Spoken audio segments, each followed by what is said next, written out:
నీ విలువా. 99 టీవీ ముందుగా అందరికీ అంతర్జాతీయ మహిళా దినోత్సవ శుభాకాంక్షలు. నాతో స్టూడియోలో ఈరోజు ఉన్నవారు గౌండ్ల మల్లీశ్వరి గారు. వీరి గురించి తెలుసుకుని అర్థం చేసుకొని వీరి జీవితాన్ని ఒక పావు వంతు నేను చూసిన తర్వాత నాకే తర్వాత చూడాలంటేనే కళ్ళెమ్మటి నీళ్లు తిరిగిన పరిస్థితి.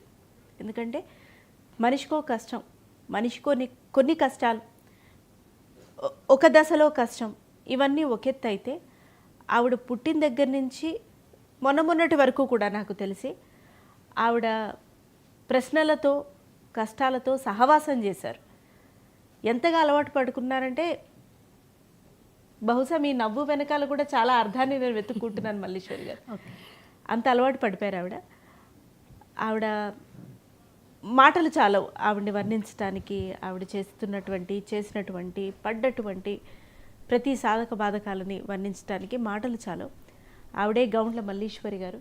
మిమ్మల్ని నేను ఎలా అభివర్ణించాలి? ఒక పవర్ఫుల్ ఉమెన్ అనమంటారా? ఒక first ever video journalist, women video journalist అనమంటారా? ఇందుకు సంబంధించి ఇదే March 8, 2017 పురస్కారాన్ని మీరు అందుకున్నారు. అది ఇట్స్ అన్ ఆనర్. అదనమంటారా? ఒక చైల్డ్ లేబర్కి సంబంధించి వాళ్ళని మోటివేట్ చేయడానికి చక్కని పాటలు. అసలు నిజంగా సంగీతం నేర్చుకున్నారా అనిపించింది నాకు మీ పాటలు వింటే.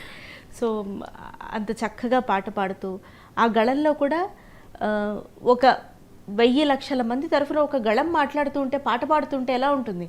అంత పవర్ ఆ గళంలో నేను విన్నానని చెప్పమంటారా? ఎలా అభివర్ణించమంటారు? Thank you so much Malleswari garu, ఈరోజు మీరు మా స్టూడియోకి వచ్చినందుకు. ఎందుకంటే మీ కథ ప్రతి ఒక్క వ్యక్తి తెలుసుకోవాలి. మహిళలు మాత్రమే కాదు, చిన్నవాళ్ళు పెద్దవాళ్ళు అని కాకుండా ప్రతి ఒక్క వ్యక్తి తెలుసుకోవాలి, ఇన్స్పిరేషన్ పొందాలి. చిన్నపాటి కష్టం కలిగితే, టైంకే క్యాబో దొరక్కపోతే, ఇంట్లో ఏదో గొడవ అవుతే, నా జీవితం ఇంతేనా అనుకుంటాం, నాతో సహా. కానీ ఒక్కొక్క బాధని మీరు చూసి అనుభవించి ఈరోజు ఇలా నిలబడడం అనేది చాలా గొప్ప విషయం. Thank you for inspiring us. Thank you అండి, నాకు కూడా మంచి అవకాశం ఇది. ఎందుకంటే ఉమెన్స్ డే స్పెషల్ రోజు నాకు ఒక స్పెషల్ టైం ఇచ్చింది కదా ఛానల్. దట్టు ఇంతకుముందు ఈ ఛానల్లో నేను వర్క్ చేస్తున్నాను కాబట్టి నా ఛానల్ వర్క్ చేసిన ఛానల్లో మళ్ళీ గెస్ట్గా ఉండడం కూడా చాలా హ్యాపీ నాకు. మీకు ఉమెన్స్ డే శుభాకాంక్షలు. Thank you Malleswari. ముందుగా మీ వాట్సాప్ స్టేటస్ ఒకటి పెట్టారు మీరు. నాకు అది చాలా క్వశ్చన్ అడగాలనిపించింది. నువ్వు నిటారుగా ఉంటే చాలు, నీ నీడ వంకరగా ఉన్నా పర్వాలేదు. ఏంటి మేడం ఇది? అంటే నా ఉద్దేశంలో ఏంటంటే, ఏది చూసుకున్నా మనకు బ్యాక్లో ప్రతిదీ మనకు ఒక మైనస్ కనబడుతూ ఉంటుంది. కానీ మనం ఎప్పుడు బ్యాక్ వెళ్ళి మన మైనస్లు వెతుక్కుంటూ వెళ్తే ఫ్రంట్కి వెళ్ళేది ఎప్పుడు. కాబట్టి నేను అనేది ఏంటంటే, నువ్వు స్ట్రైట్గా నిల్చున్నప్పుడు నువ్వు రైట్కే చూడు. కాకపోతే వెళ్ళే దారిలో వెనకాల జరగకుండా చూసుకోవడం మన బాధ్యత. కాబట్టి నేను నిటారుగా ఉండాలనేది నా థింక్, అందుకని అట్లా పెట్టుకున్నాను. Wonderful madam. సంగారెడ్డి దగ్గర మీరు ఆ గ్రామం పేరు, ఒక 50 ఇళ్ళు కూడా లేవట ఆ గ్రామంలో కదూ? లేదు, యాక్చువల్గా ఏంటంటే ఈ 50 ఇళ్ళు కూడా లేని గ్రామం ఏంటంటే మా అమ్మమ్మ గారు ఊరు. కానీ మాది పెద్ద గ్రామమే. ఆల్మోస్ట్ ఒక 600-700 ఏమంటారు హౌజెస్ ఉన్నవి. కానీ మీరు ఎక్కువగా పెరిగింది మీ అమ్మమ్మ గారి దగ్గర. అట్లా చిన్నప్పుడే కాన్పులో తల్లిని కోల్పోయాను. నాన్న వాళ్ళు లేకపోతే ఒక ఆడపిల్ల పెరగాల్సిన రీతిలో పెరగలేకపోయి. అంటే యాక్చువల్గా ఏంటంటే, మనం కొన్ని ఇయర్స్ బ్యాక్ చూస్తే మిడిల్ క్లాస్ ఫ్యామిలీస్లలో ఎట్లుంటుందంటే, ప్రతి తండ్రి ఏదో ఒక రకంగా, అంటే 70% మ్యాక్సిమం విలేజ్లలో ఉండేవాళ్ళు ప్రతి ఫాదర్ ఆల్మోస్ట్గా డ్రింకింగ్కి అలవాటు పడి ఉంటారు. ఆ డ్రింకింగ్కి అలవాటు పడ్డ ఫాదరు పిల్లల బాగోగులు చూస్తున్నాడని మాత్రం నేను అనుకోవట్లేదు. ఎందుకంటే మేము కూడా అదే అనుభవించున్నాం. లిటరల్గా మా ఇంట్లో 5 మంది ఆడపిల్లలం. మేము 5 ఆడపిల్లల్లో కూడా మేము మా అమ్మతో చేసిన జర్నీ కంటే మా నాన్నతో చేసిన జర్నీ ఎక్కువ. కానీ మా నాన్నతో ఎలాంటి తీపి గుర్తులు కానీ, అలాంటి మా నాన్నను ఒకసారి మాట్లాడాలని కానీ, మా నాన్నతో వెళ్ళి ఇది అడగాలని కానీ అలాంటి ఏమి లేవు. మాకు అడిగిన సందర్భాలు కూడా లేవు. కాబట్టి ప్రతి వాళ్ళు ఇలాంటి అనుభవించే ఉంటారు. అందులో మేము కూడా అనుభవించినాం. కాకపోతే ఏంటంటే, అమ్మ లేకపోవడం ఒక లోటు అనమాట. ప్రతి వాళ్ళకి ఎవరికైనా అమ్మ లేకపోవడం ఒక లోటు. మాకు కూడా పెద్ద లోటు. అందులో చిన్న వయసులో ఉండడం, లోయర్ మిడిల్ క్లాస్లో ఉండడం.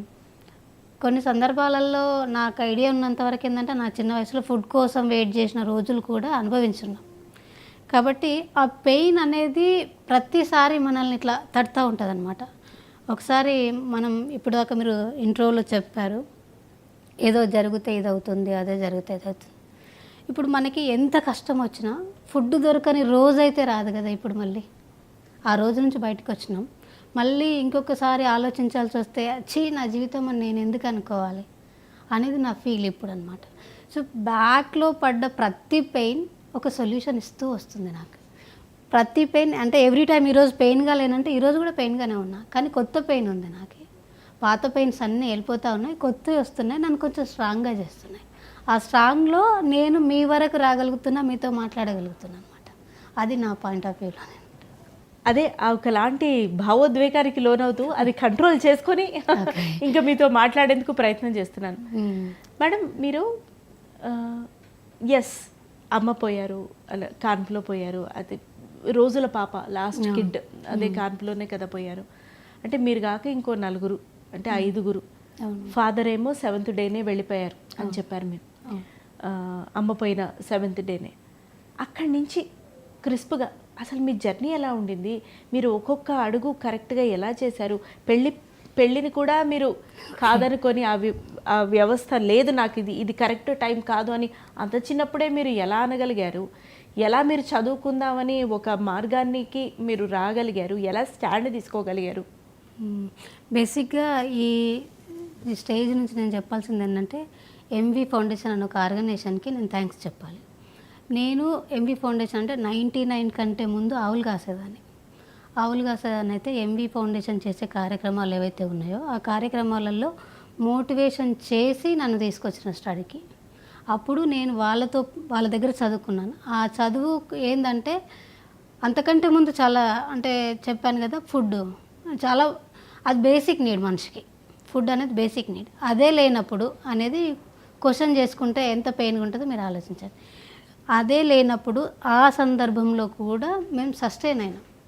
ఆకలి ఉందా లేదన్న విషయం పక్కన పెడితే ఆ ప్లేస్ని సస్టైన్ అవుతూ వస్తూ ఉన్నప్పుడు ఎంబీ ఫౌండేషన్ వాళ్ళు చేసిన కార్యక్రమంలో మమ్మల్ని మోటివేట్ చేసి క్యాంప్కి తీసుకొచ్చి అక్కడ బ్రిడ్జ్ కోర్స్ నేర్చుకున్నాను. బ్రిడ్జ్ కోర్స్ అంటే ఏంటంటే, ఇప్పుడు 9 years ఉన్న బేబీ వస్తుంది, 14 years ఉన్న గర్ల్ వస్తుంది, అందరు అక్కడికి క్యాంప్కి వస్తారు. ఇప్పుడు 9 years గర్ల్ వెళ్ళి ఫస్ట్ క్లాస్లో కూర్చోలేదు, సేమ్ అలాగే 14 years గర్ల్ వెళ్ళి ఫస్ట్ క్లాస్లోనో సెకండ్ క్లాస్లోనో కూర్చోలేదు. కాబట్టి ఎంబీ ఫౌండేషన్లో నేర్పింది ఏంటంటే, బ్రిడ్జ్ కోర్స్ అంటే వాళ్ళ ఏజ్కి తగిన స్టడీకి వాళ్ళు ప్రిపేర్ చేస్తారనమాట పిల్లల్ని. సో దాన్ని బ్రిడ్జ్ కోర్స్ అంటారు వీళ్ళు. అంటే వీళ్ళ ఏమంటారు చెప్పే తీరి చాలా డిఫరెంట్గా ఉంటుంది. ఇప్పుడు కలవర అనే పదం నేను ఎందుకు నేర్చుకున్నానంటే, నేను ఆల్రెడీ వ్యవసాయంలో నాకు తెలిసిన పనిముట్లు కాబట్టి ఆ వ్యవసాయం నుంచి వచ్చిన పిల్లలే చాలా ఎక్కువ మంది ఉండేవాళ్ళు. అప్పుడు రంగారెడ్డి జిల్లాలో అప్పుడు ఇంతకుముందు ఎడ్యుకేషన్లో చాలా బ్యాక్వర్డ్గా ఉన్నారు పిల్లలు అనేది ఉండేది కదా మనకి. సో రంగారెడ్డి జిల్లా విషయానికి వస్తే బాల కార్మిక వ్యవస్థ చాలా ఎక్కువ ఉండేది. సో అక్కడ నుంచి వచ్చిన పిల్లలందరికీ ఏవైతే వ్యవసాయ పనిముట్లు ఉంటాయో అవన్నీ తెలిసే ఉంటాయి, కాకపోతే రాయడం రాదు.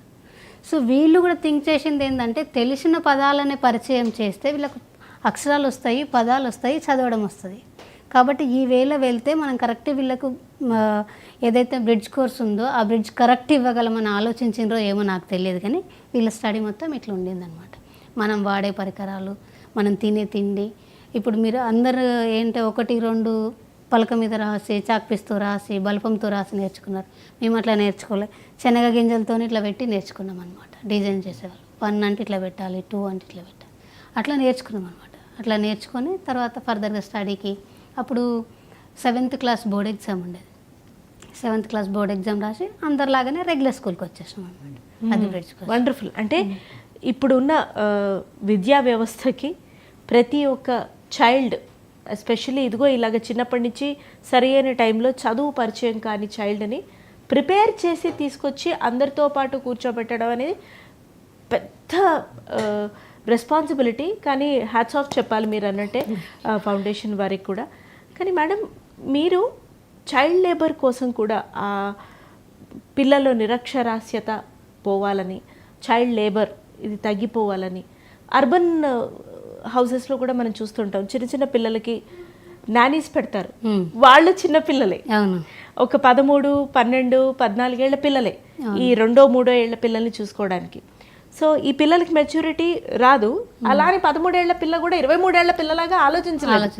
కానీ వాళ్ళు ఒక సాధక బాధకాలు అంత చిన్న వయసు నుంచే విడిగా కూర్చోవాలి, విడిగా కంచం పెట్టుకోవాలి, విడిగా ఉండాలి.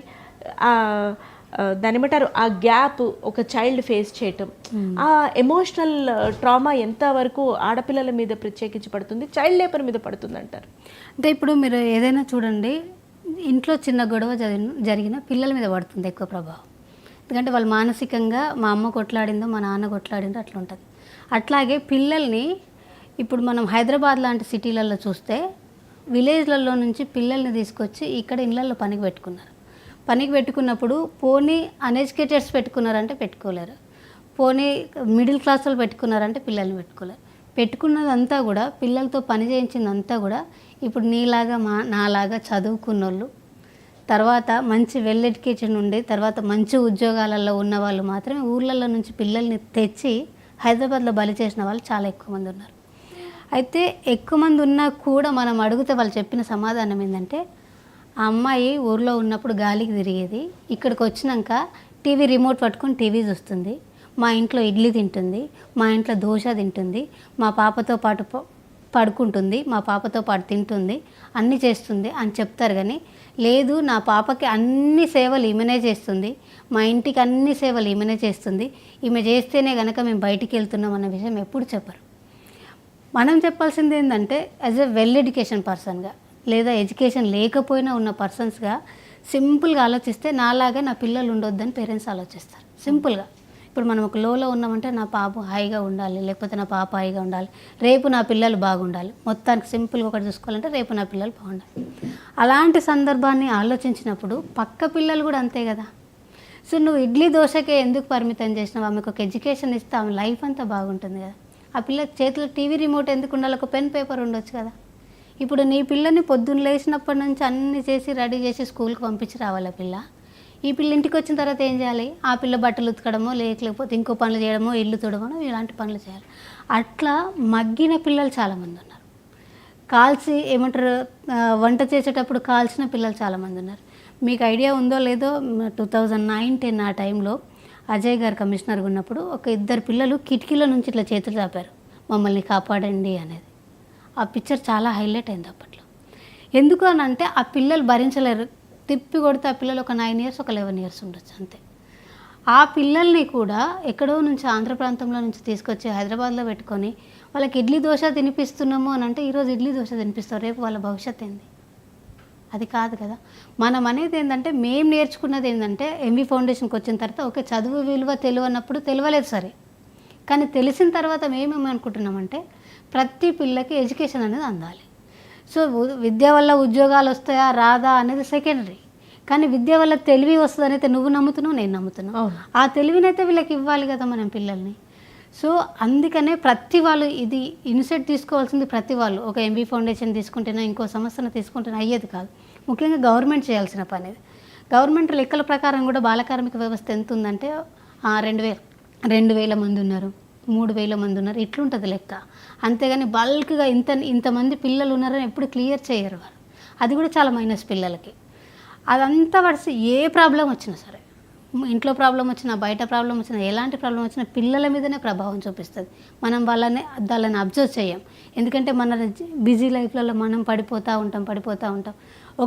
ఒకవేళ మీ బాబు మంచి ఎఫెక్షన్తో మీకుండి తర్వాత ఒక రోజు కనుక 2వ రోజు కనుక నువ్వు మాట్లాడకపోతే మీ బాబు వచ్చి నేను డైరెక్ట్గా అడగగలుగుతాడు, మమ్మీ నాతో ఎందుకు మాట్లాడలేదు, లేదా ఆయనకున్న అంటే కొంతమంది పిల్లలు స్మూత్గా మాట్లాడగలుగుతారు, కొంతమంది నాలాగా హార్స్గా మాట్లాడగలుగుతారు. సో అందులో ప్రేమ లేదనుకోవడం తప్పు. కానీ వాళ్ళకి ఏంటంటే వాళ్ళకు మిస్సింగ్ అయితే ఉన్నది కదా, మమ్మీని మిస్ అయినా డాడీని మిస్ అయినా. అట్లాగే ఈ పిల్లలు చదువుకొని పిల్లలు ఎవరైతే ఉంటున్నారో, చదివించలేని పిల్లలు ఎవరైతే ఉంటున్నారో, చదువుకోమని ప్రోత్సహించని వాళ్ళు ఎవరైతే మనం ఉన్నామో మనందరి వల్ల వాళ్ళు ఒక మంచి బ్రైట్ లైఫ్ని కోల్పోతున్నారు. సో అది కోల్పోకుండా ఉండడం కోసం ఎన్ని కార్యక్రమాలు చేయాలో అన్ని కార్యక్రమాలు చేస్తాం మేము. సో మాకు సాధ్యమైనంత వరకు పిల్లల్ని బయటకు తీసుకొచ్చినాం. కానీ మీరు పిల్లలతో పాటు తల్లిదండ్రులను కూడా మోటివేట్ చేయాల్సిన అతిపెద్ద బాధ్యత ఉంటుంది. అంటే ఇప్పుడు ఒకటేంటంటే అండి, ఒక గ్రామానికి వెళ్ళినాం అనుకోండి, ఒక గ్రామానికి వెళ్ళినప్పుడు తల్లిదండ్రులను మోటివేట్ చేయడం ఎంత ఇంపార్టెంటో పిల్లల్ని మోటివేట్ కూడా అంతే చేయాలి. పిల్లల్ని మోటివేట్ చేసేటప్పుడు తల్లిదండ్రులు కూడా వింటారు. ఎందుకంటే మన మాట మనం థర్డ్ పర్సన్, కానీ వాళ్ళ బిడ్డ ఇంపార్టెంటే కదా, లేదా వాళ్ళ కొడుకు ఇంపార్టెంటే కదా. మనం ఏం చూపిస్తున్నామంటే పలానా మల్లీశ్వరి ఇప్పుడు నేను మీకు వచ్చిన నా లైఫ్ అంతా గిట్లుందండి అని చూపిస్తే మీకు ఎంతో కొంత, కనీసం మీరు ఎంత కఠినస్తులైనా సరే ఎంతో కొంత అవునేమో అన్న ఫీలింగ్ అయితే వస్తుంది కదా. సో అట్లా పేరెంట్స్ని కూడా మోటివేట్ చేసినాం. ఎట్లా మోటివేట్ చేసినామంటే ఒక సింగిల్ డే వెళ్ళి చేసింది ఏమీ లేదు. సో ఎంబీఎఫ్లో చేసిన కార్యకర్తలు చాలా బలంగా పనిచేసారు, చాలా ఒడిదుడుకులు ఎదుర్కొన్నారు. అట్లాగే ఎన్ని ఏమంటారు చూసినా ఒక పర్సనల్ లైఫ్లో ఎన్ని పెయిన్స్ అనుభవించాలో ఈ పిల్లల కోసం అన్ని పెయిన్స్ అనుభవించి తల్లిదండ్రులను కూడా మోటివేట్ చేసి లక్షలాది మంది పిల్లలు చదువుకొని ఉన్నారనమాట. అందులో నేను కూడా ఉన్నా.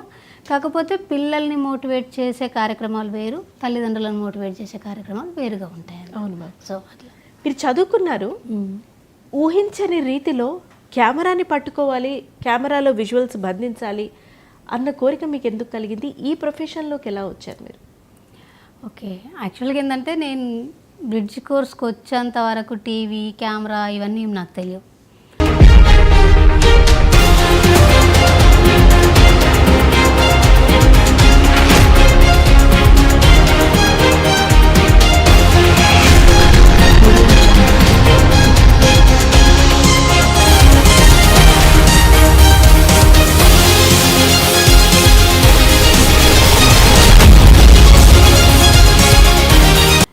బ్రిడ్జ్ కోర్స్లో చదువుతున్నప్పుడు మాకు విజిటర్స్ వచ్చేవాళ్ళు ఫారిన్ కంట్రీస్ నుంచి. సో వాళ్ళ దగ్గర చూశాను నేను కెమెరా. చూసిన తర్వాత ఓకే కెమెరా అంటే ఏంది అనేది తర్వాత తెలిసినప్పుడు, అప్పట్లో కొన్ని సినిమాలు చూపించేవాళ్ళు కదా, సినిమాలు చూపించినప్పుడు కెమెరా పర్సన్ ఆయన, కెమెరామెన్ ఆయన చేశాడు, లేకపోతే పలానా గాంధీ గారి ఫోటోని చూసిండు అనుకో, అబ్బా ఈ ఫోటో బాగా తీశారబ్బా ఇదే ఉంటుంది, అట్లా ఉంటుంది కదా. అలాంటప్పుడు మాకు అడిగితే ఒక టీచర్ చెప్పింది ఏంటంటే, ఒక పని చేసినప్పుడు జీవితాంతం గుర్తుండిపోయేది ఒక ఫోటో ఉంటుంది, ఆ ఒక కెమెరా పర్సన్ గుర్తుంటాడా ఉండడా కానీ ఫోటో అయితే గుర్తుంటుంది అనే విషయాన్ని ఇది చేసినప్పుడు అప్పుడు అనుకున్నాను నేను ఏమంటే అవుతే కెమెరా పర్సన్ అవ్వాలి, ఎందుకంటే మనం చేసిన వర్క్కి అయితే వాల్యూ ఉంటుంది అనేది అప్పుడు అనుకున్నాను అనమాట. ఆ తర్వాత మెల్లిమెల్లిగా చదువుకున్న తర్వాత జాబ్లో జాయిన్ అయ్యాను. Wonderful ma'am. కానీ జాబ్లో జాయిన్ అంత ఈజీ, నాకు ఈ వృత్తిలో మీరు నిలబడడం అనేది ఇంకా కష్టం కదా. ఎగ్జాంపుల్ ఇప్పుడు మీరు ఒక సమావేశమే కవర్ చేయడానికి వెళ్ళారు, మీ కెమెరా తీసుకునే వెళ్ళారు వీడియో జర్నలిస్ట్గా, అది కరెక్ట్గా కవర్ చేయాలి. ఇందాక మన సీనియర్ జర్నలిస్ట్ గారితో మనం మాట్లాడినప్పుడు ఆయన కొన్ని పాయింట్స్ చెప్పారు నారాయణ సార్, హైట్ కానీ లేకపోతే దూసుకెళ్లే తత్వం కానీ, కెమెరాలో ఆ విజువల్ ఎక్కువ స్కోప్ ఉండేలాగా బంధించగలగడం కానీ, ఇవన్నీ ఛాలెంజెసే. విమెన్గా ఎంత మనం కాదుకూడదని ఇగ్నోర్ చేసినా ఫస్ట్ మనల్ని మనం కూడా కాపాడుకోవాలి, మన చేతుల్లో ఉన్న అదిగో అతి బరువైన విలువైన వస్తువుని కూడా కాపాడాలి. సో ఇది ఎలాగ మీరు మల్టీ టాస్క్ చేస్తారు? యాక్చువల్గా ఏంటంటే నేను 2008లో మీడియాకి వచ్చిన. ఫస్ట్ ఛానల్ వచ్చేసి హెచ్ఎం టీవీ నాది. నాకు జాబ్ ఇవ్వడం కూడా ఎవరు వచ్చి జాబ్ చేసుకోమా అట్లా అని చెప్పేసి ఎవరు చెప్పలేదు. నన్ను రిక్రూట్ చేసుకున్న పర్సన్ ఎవరైతే ఉన్నారో ఆ పర్సన్ నాకు ఒక 1 మంత్ ఛాయిస్ ఇచ్చారు. ఆ ఛాయిస్ కింద నన్ను జాబ్లో జాయిన్ చేసుకున్నారు. సో నాకు తెలిసి ఆ 1 మంత్ వరకు కూడా నేను సంతకం పెట్టడం తప్పితే నేను జాయిన్ అయిన ఫీలింగ్, నాకు జాయినింగ్ లెటర్స్ కానీ అలాంటివి ఏం రాలేవు. 1 మంత్ తర్వాత 3rd మంత్ ఏమొచ్చింది. సో నాకు ఆ 1 మంత్ టెస్టింగ్ పీరియడ్ అంటారు కదా, నన్ను అట్లా టెస్ట్ చేసి ఉన్నారనమాట. సో ఈ అమ్మాయి చేస్తుందా చేయదా అని. సో చేసినప్పుడు వర్క్ చేసిన, నేను ఫస్ట్ ట్రైనింగ్ వచ్చిన.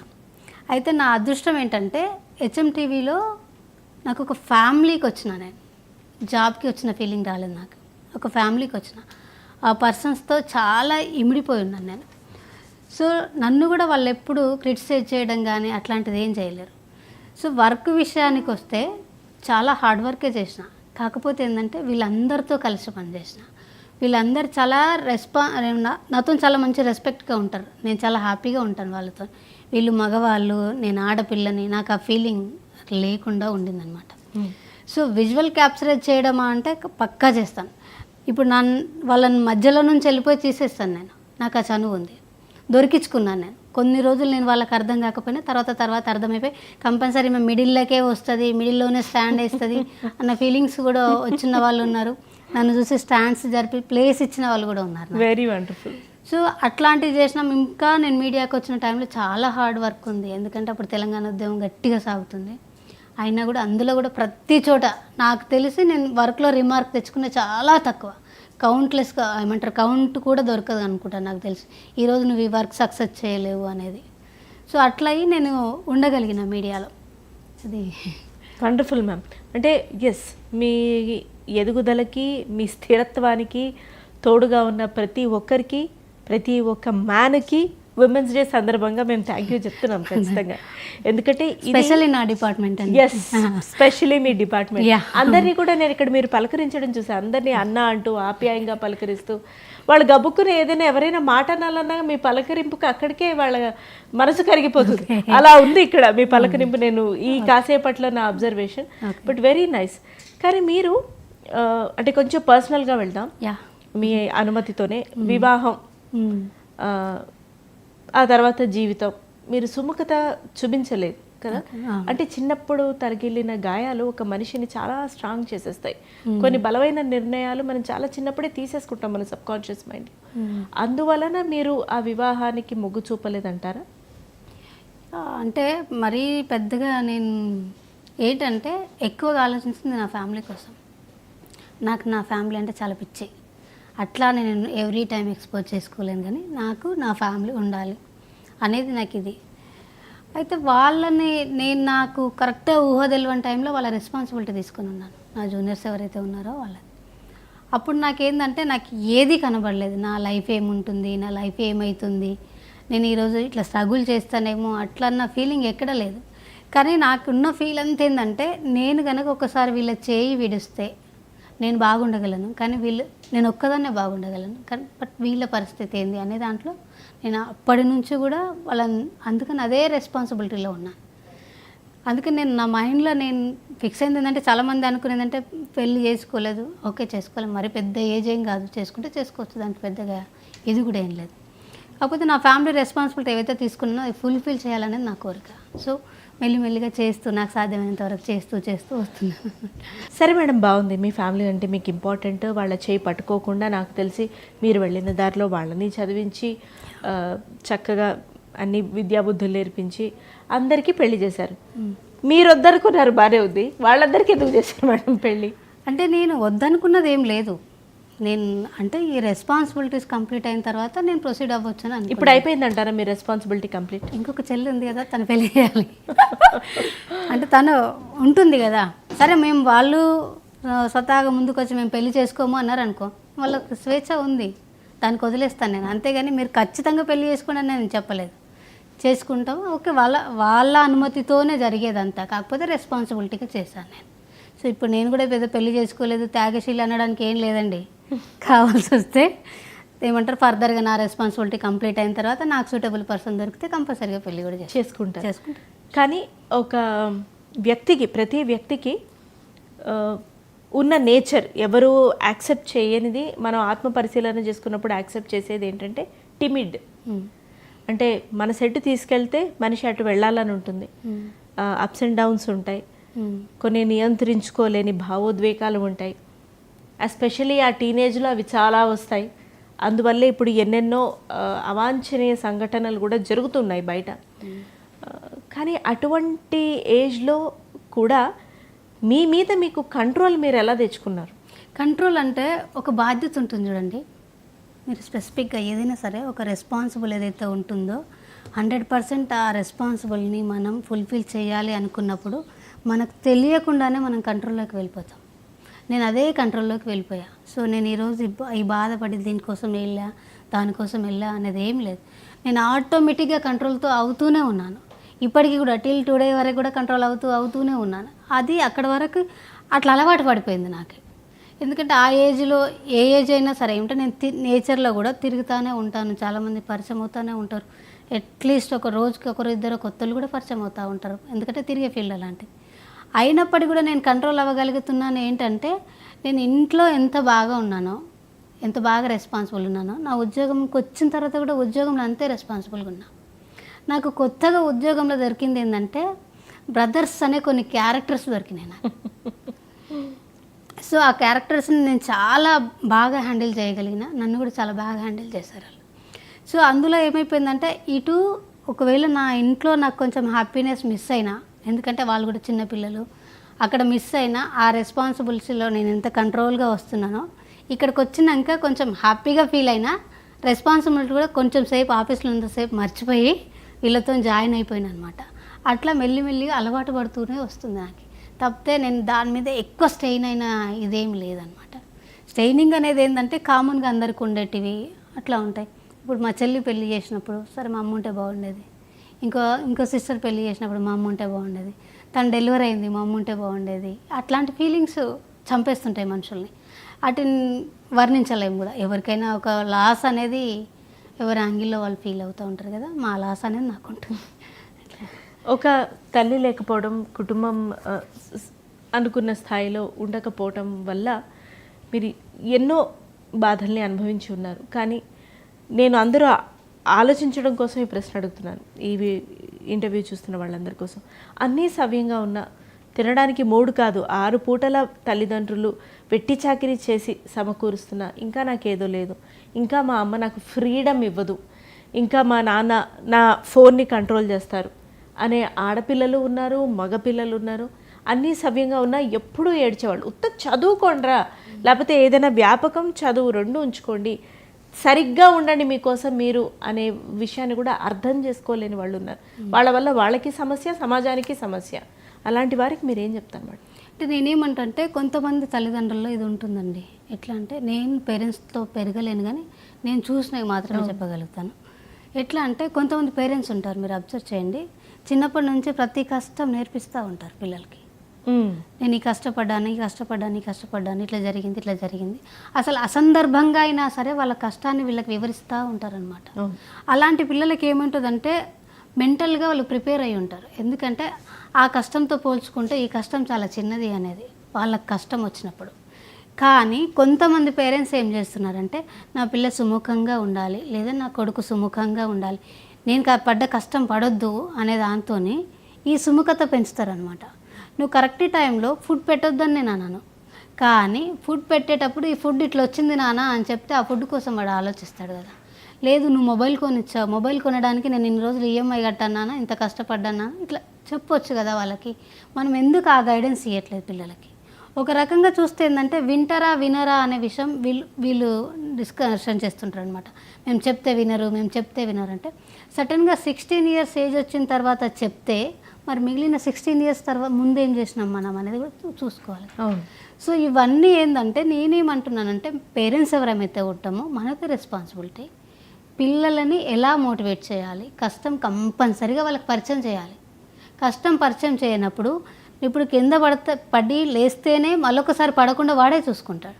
సో నువ్వు కింద పడతాడని చేతులు పట్టుకున్నావు అనుకో, వాడు మీరు వదిలేసి ఏటో వెళ్ళిపోయిన తర్వాత ఆటోమేటిక్గా డౌన్లో పడిపోతాడు, కింద కాదు డౌన్కే పడిపోతాడు. సో వాడికి ఫస్టే కింద పడడం లేవడం నేర్పిస్తే కనుక నీకు ఆ దుఃఖం ఉండేది కాదు కదా, ఆ దుఃఖాన్ని మనం అనుభవించే వాళ్ళం కాదు కదా. అందుకని పిల్లలకి ఏంటంటే ఇప్పుడు మీరు మామూలుగా చూడండి, ఒక అబ్బాయి పుడతాడు ఇంట్లో, అమ్మాయి పుడతాడు ఇంట్లో. అమ్మాయి పుట్టగానే ఫస్ట్ ఏం చేస్తారంటే వంట సామాన్లు, బొమ్మలు కొనుక్కొస్తారు కదా, వంట సామాన్లు అవి ఇవి కొనుక్కొస్తారు. అదే అబ్బాయి పుట్టగానే అనుకో కార్లో, లారీలో ఇంకేటో ఐటమ్స్ అన్నీ కొనుక్కొచ్చి వాళ్ళని ఆడడానికి ఇచ్చేస్తుంటారు. అప్పటి నుంచి స్టార్ట్ చేస్తాం మనం పిల్లల్ని ఎట్లా మోటివేట్ చేయాలి. ఆడపిల్ల కాబట్టి ఈ పనే చేయాలి, మగపిల్లగాడు కాబట్టి ఈ పనే చేయాలి, ఇట్లా ఇక్కడ నుంచి మోటివేషన్ చేసుకుంటూ వస్తుంటే పిల్లలకి ఈ మోటివేషన్ చేయడం కంటే ఇప్పుడు నువ్వు లారీ కొనుక్కొచ్చినా బాగానే ఉంది, మీకు వంట సామాన్ కొనుక్కొచ్చినా బాగానే ఉంది, కానీ ఇదంతా కాకుండా నీ సమస్యలు నువ్వే ఇట్లా సాల్వ్ చేసుకుంటూ ఎదగాలి అనేది కూడా నేర్పించవచ్చు కదా పిల్లలకి. అది నేర్పించలేకపోతారు తల్లిదండ్రులు అని నేను అనుకుంటా. అంటే నాకు ఉన్న అవగాహన తప్పు కూడా అయ్యిండొచ్చు, బట్ నేను అబ్జర్వ్ చేసినంత వరకు మాత్రం చెప్పగలుగుతా. కొంతమంది పేరెంట్స్ చెప్పగలుగుతున్నారు. ఇప్పుడు ఆటోమేటిక్గా చాలా వరకు పిల్లలు చిన్నదానికి పెద్దదానికి సూసైడ్ చేసుకుంటున్నారు. అది ఎంత బాధాకరం అంటే ఒక ఏజ్కి వచ్చిన పిల్లలు ఎవరికైనా తల్లిదండ్రులకి ఒక హోప్ ఉంటుంది పిల్లల పైన. ఏంటంటే నా కొడుకు చేతికి వచ్చిన నేను హాయిగా ఉండొచ్చు, నా బిడ్డ చేతికి వచ్చింది నేను హాయిగా ఉండొచ్చు అనే వాళ్ళు ఒకసారి రిలాక్స్ అవుతారో లేదో ఒక అఘాయిత్యం జరిగి ఉంటుంది. సో ఆ పెయిన్ ఎంత ఉంటుంది. సో మనం కూడా ఏంటంటే మనుషులకి మన లైఫ్ ఏంటి అనేది వాల్యూ ఉండాలన్నమాట. ఎప్పుడైతే మనిషికి మన జీవితం ఇంతే అన్న ఫీలింగ్ కంటే జీవితంలో ఎంతో ఉంది అని నేర్చుకుంటే మాత్రం మనం ఇది సస్టైన్ అవ్వగలుగుతాం మనం. కాబట్టి ప్రతి పేరెంట్స్ అన్ని రకాల మోటివేషన్ చేయాలి. ఫ్రెండ్లీగా ఉండాలి కరెక్టే, కానీ ఫ్రెండ్లీలో కూడా మోటివేషనే కావాలి పిల్లలకి. ఇంతకు ముందులాగా లేము కదా, ఇప్పుడు మనం పెరిగినంత ఇదిగా పిల్లలు అంత లేరు. ఇప్పుడు చాలా సెన్సిటివ్గా ఏంటంటే ఒక పూట తిని రెండో పూట ఫుడ్ లేకపోయినా అడ్జస్ట్ అయిన మనస్తత్వాలు మనకుంటాయి. కానీ ఇప్పుడున్న పిల్లలకి అట్లా ఉండదు. ఒక పూట కాదు, ఒక గంట ఫుడ్ లేకపోయినా కూడా మనల్ని ఇబ్బంది పెడతా ఉంటారు. సో వాళ్ళ ఆకలి ఇంపార్టెంటే, కానీ ఆ టైం కనీసం మెయింటైన్ చేయగలగాలి కదా. సో ఉండగలగాలి, ఆ ఓపికను కూడా ఆ ఓపిక నేర్పించగలిగితే వాళ్ళు సస్టైన్ అవ్వగలుగుతారు అని నేను అనుకుంటాను. మీరు ఎలా సస్టైన్ అయ్యారు మ్యామ్ సింగిల్ ఉమెన్గా? ఇప్పుడు మనం ఈ సెక్షువల్ అసాల్ట్స్ పిల్లల మీద చూస్తున్నాం.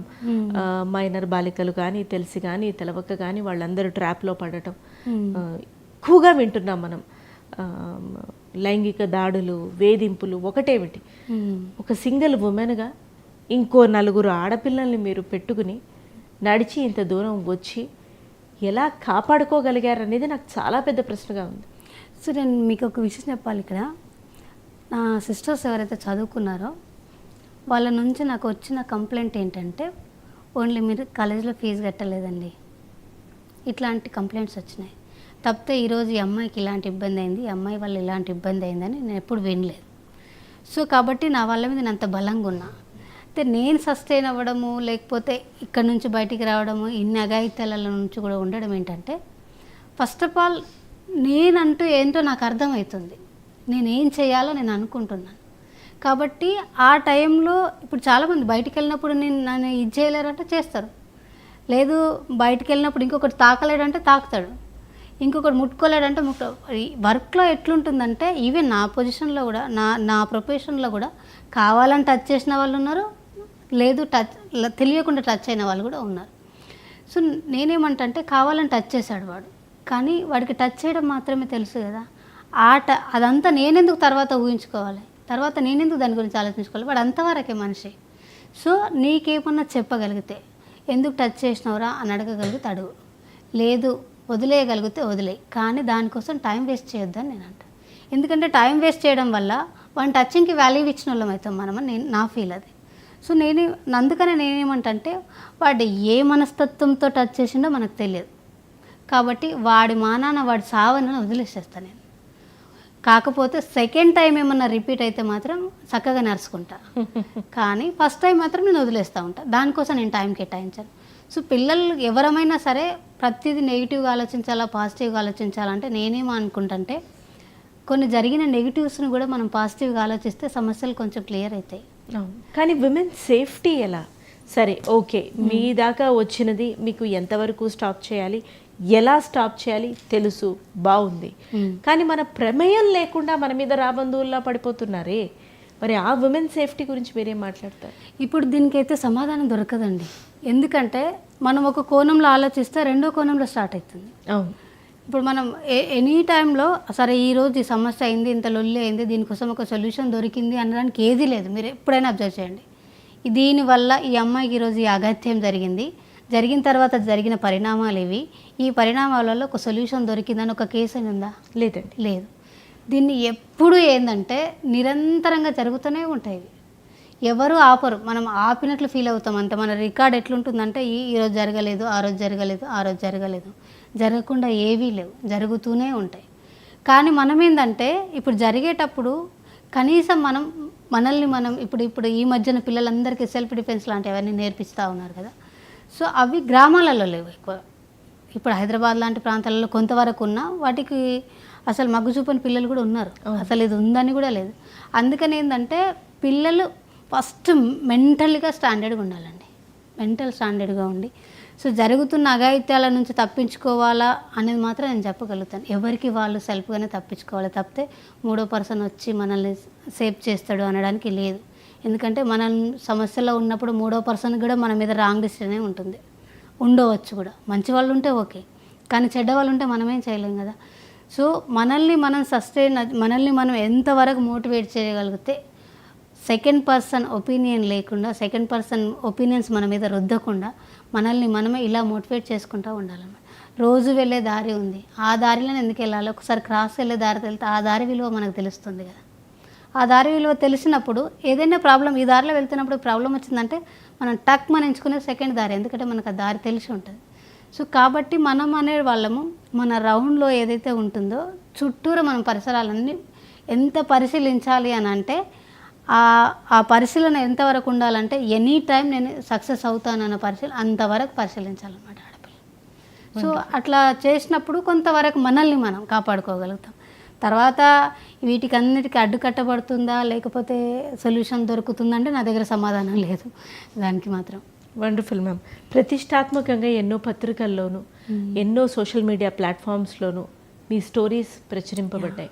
మిమ్మల్ని చూసి ఎంతగానో ఎంతోమంది ఇన్స్పైర్ అయిన వాళ్ళు ఉన్నారు, వాళ్ళ దాన్ని వాళ్ళు మలుచుకున్న వాళ్ళు ఉన్నారు. అయితే మీతో పాటు ఆ ఫౌండేషన్లో చదువుకున్న మీ తోటి స్నేహితులు, ఇప్పుడు మీరు ఎలాగైతే ఫస్ట్ వీడియో జర్నలిస్ట్గా ఉన్నారో అలా తోటి స్నేహితులు కూడా వేరే వేరే ప్రొఫెషన్స్లో ఉంటే వాళ్ళ గురించి చెప్పండి.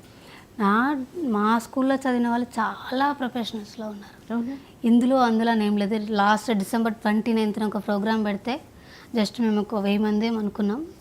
నియర్లీ 3000 మెంబర్స్ వరకు మా ఫ్రెండ్స్ వచ్చారు. ఇందులో ఉన్నారు అందులో లేరు అనేది ఏం లేదండి. అన్ని డిపార్ట్మెంట్లలో మా పిల్లలు ఉన్నారు. ఈవెన్ ఇంతెందుకు నిన్న మా మేడం వెళ్ళారు, ప్రొఫెసర్ శాంతసేన గారు, మా హెడ్ అనమాట ఎంబీ ఫౌండేషన్కి. తను నిన్న సెక్రటరేట్కి వెళ్తే సెక్రటరేట్లో ఒక అమ్మాయి సెక్యూరిటీలో ఉంది.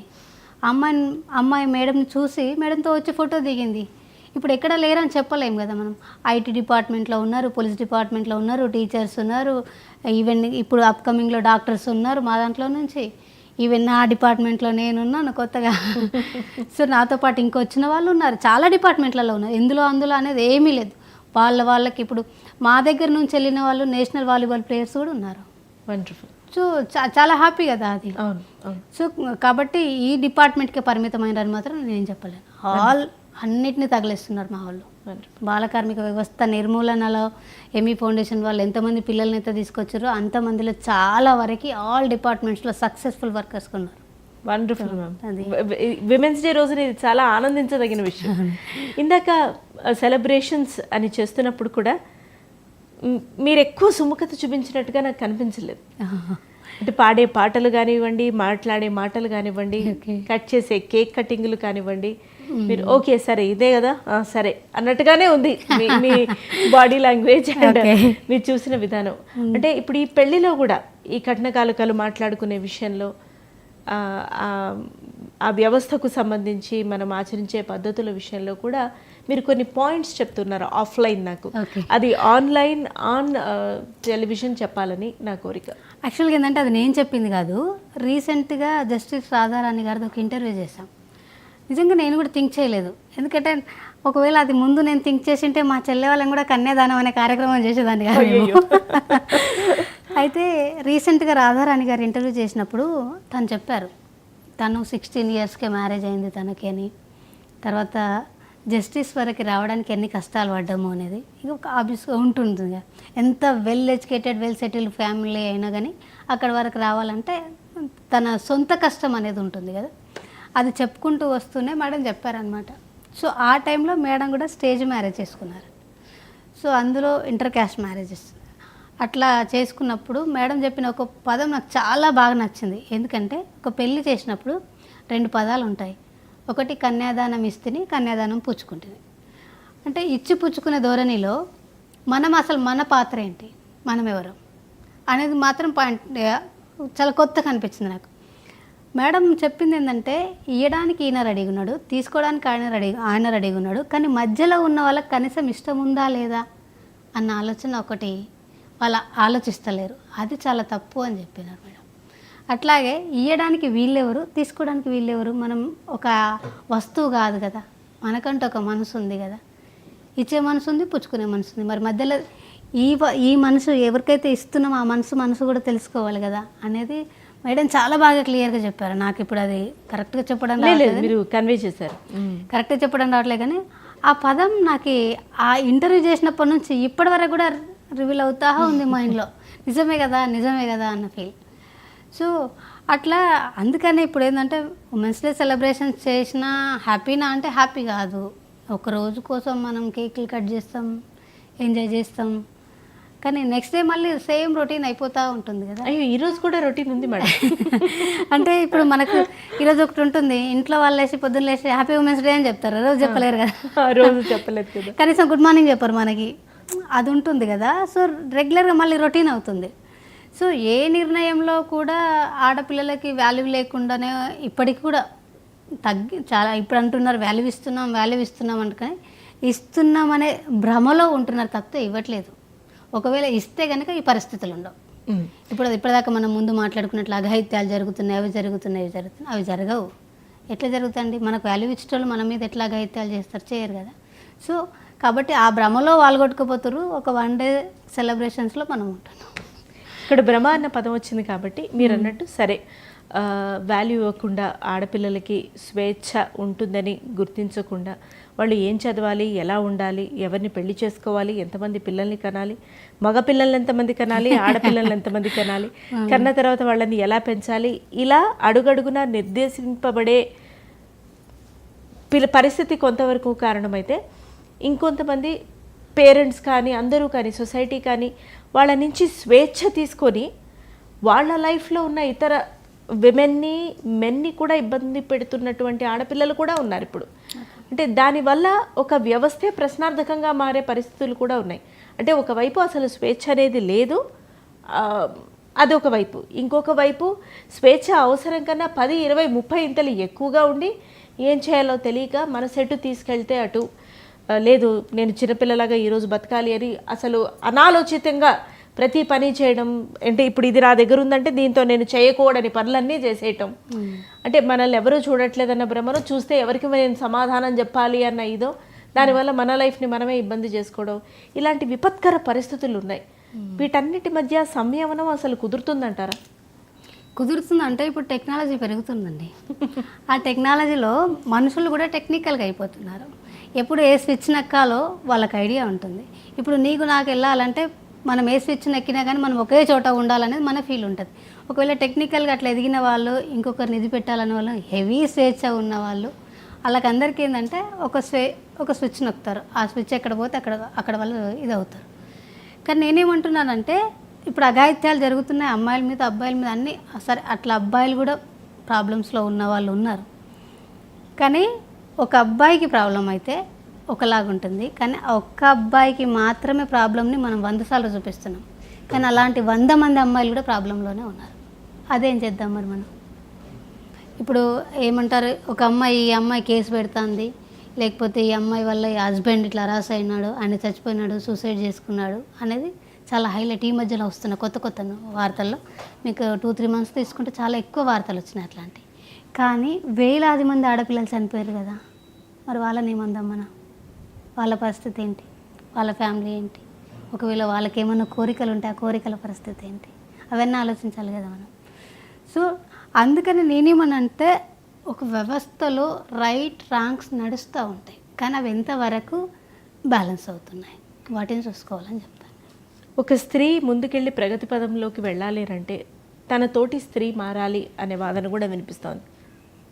ఆ అమ్మాయి తల్లి కావచ్చు, పెళ్లి చేసుకున్న తర్వాత అత్తగారు కావచ్చు, మరి ముఖ్యంగా దీని మీద మీరేమంటారు? ఏకీభవిస్తారా ఈ వాదనతోటి? అంటే నేను ఇప్పుడు ఈ మధ్యలో చూస్తే మీరు ఒక ఆడపిల్ల అత్తగారింటికి వెళ్ళింది అంటే అత్తతో కలిసి ఉంటుంది అనేది ఏం లేదు. సేమ్ టైంగా అమ్మగారి మాటే వింటుందంటే వినేటట్టు కూడా ఏం లేదు. ఎందుకంటే సొంత నిర్ణయాల మీద ఆధారపడి ఉన్న వాళ్ళు చాలామందే ఉన్నారు. ఈరోజు పెళ్ళి అవుతుంది, రేపు పోయి వాళ్ళు సపరేట్గా ఉండడానికి ప్లాన్ చేస్తున్నారు. కాబట్టి వాళ్ళతో ఏకీభవించాలా లేదా అనే దాని మీద నేను క్వశ్చన్గానే ఉంటాను. కానీ అందరు ఎవరి పర్సనల్ లైఫ్ని వాళ్ళు లీడ్ చేయాలనుకున్నప్పుడు ఒకరిని బ్లేమ్ చేయొద్దు అనేది నేను అనుకుంటాను. అదే వండర్ఫుల్. అయితే ఇంతసేపు మీరు మాట్లాడారు, మీరు పాటలు కూడా అద్భుతంగా పాడతారు. ఓకే. అసలు చాలా చాలా ఫేమస్ అయ్యి వైరల్ అయిన సాంగ్స్ కూడా ఉన్నాయి, జానపద గీతం, ఎస్పెషలీ చైల్డ్ లేబర్ మీద, ఆ పిల్లల్ని మోటివేట్ చేయడం కోసం. అలాంటి ఒక పాటని మీ గొంతులో అందరి కోసం మరొకసారి వినిపిస్తారా? జానపదం మీద నాకు పెద్దగా లేదు, ఎందుకంటే నేను జానపదం పాడిన అంతేగాని నేను ప్రేమ ఉంది తప్పితే దాని మీద మక్కువ లేదనమాట నాకు జానపదం మీద. కానీ నేను పాడిన ప్రతి చైల్డ్ లేబర్ సాంగ్ నాకు బాగా ఇష్టం అనమాట. ఎందుకంటే ఆ పాట వల్ల కొన్ని లైఫ్లు బయటకు వచ్చినాయి, కొన్ని లైఫ్లు చాలా బ్రైట్గా ఉన్నాయి ఇప్పుడు. కాబట్టి నాకు ఆ పాట అంటేనే వాల్యూ బాగుంటుంది. సో మీరు కనుక అభ్యంతరం లేకపోతే నేను చైల్డ్ లేబర్ సాంగే వాడతాను. ప్లీజ్ పాడండి. వలసాలెల్లిండ్రో ఈ పల్లెల్ల పిల్లలు మళ్ళెన్నడొస్తారో, లేత లేత ఈడున్న పిల్లలు బడులకు దూరంగా మన పల్లెకు దూరంగా. తిన్నా దరగని ఉన్న కొడుకులు చిన్న పిల్లల చాకిరీలుంచి కన్నా బాధలు పెడుతున్నారు. బంగ్లాలోన ఏది పోయిన బంగారాము దొంగలాని బాల నేరస్తుల చేసిరి. అయ్యో చీకటి గదులల్ల కొట్టి సంపిండ్రో ఈ పల్లెల పిల్లల చీమూనెత్తురు కండ్లా చూసిండ్రో, వాళ్ళను కాటికి పంపిండ్రో. బాగుంది మేడం. అసలు ఆ పాటకి మాటలకి ఒక భావోద్వేగానికి నిజంగా మనసు కొంచెం తక్కువ చెలించి నేను చాలా ప్రాక్టికల్, నాది రాయి లాంటి గుండె అనుకునే వాళ్ళు కూడా ఆలోచించక మానరు, చివుక్కు మనక మానదు తప్పు చేసిన వాళ్ళకి. మీరు ఇలాంటి పాటలతో మాటలతో మీ పనితో పర్సనల్ లైఫ్తో ప్రొఫెషనల్ లైఫ్తో అందరినీ ఎప్పటికప్పుడు మోటివేట్ చేస్తూ మీరు ఎటువంటి సిచ్యువేషన్స్ నుంచి, ప్రతి సిచ్యువేషన్ మీకు అగెయిన్స్టే, మీ అయిష్టంగా మీరు ఉండటం కానివ్వండి, లేకపోతే ఆ పెళ్ళి నాకు వద్దని చెప్పేసి మీరు బయటికి రావడం కానీ, ఒక ఆర్గనైజేషన్లో జాయిన్ అవ్వడం కానీ, ఆ తర్వాత పైకి ఎదగడం కానీ, ఇంతటి ఛాలెంజింగ్ ఫీల్డ్ ఎంచుకొని నిరంతరంగా 1-2 ఏళ్ళు చేసి పక్కొచ్చేయడం కాదు, నిరంతరంగా ముందుకు వెళ్ళడం కానీ, ఎప్పటికీ మీ చెల్లెళ్ళకి మీకు అమ్మగా నిలవటం కానీ, వాళ్ళ అమ్మలైనా అమ్మమ్మలైనా అమ్మగా నిలవటం కానీ, సాటి స్త్రీగా తోటి స్త్రీలందరికీ మీరు అతి సామాన్యంగా అందరికీ కనిపించవచ్చు, కానీ మీలో ఎవరికీ అర్థం కానటువంటి అతీతమైన శక్తి ఉంది. అందుకే మహిళా దినోత్సవానికి మీరు చక్కటి ఉదాహరణ మాత్రమే కాక మంచి ప్రతిరూపంగా కూడా భావిస్తూ థ్యాంక్ యూ. మీరు ఇలా మమ్మల్ని ఇన్స్పైర్ చేస్తూనే ఉండాలని కోరుకుంటున్నాం. థ్యాంక్ యూ అండి, నాకు మంచి అవకాశం ఇచ్చారు. Thank you madam. ఇది ఇవాల్టి women's day special chit chat with Gowndla Malleswari garu. Keep watching 99 TV.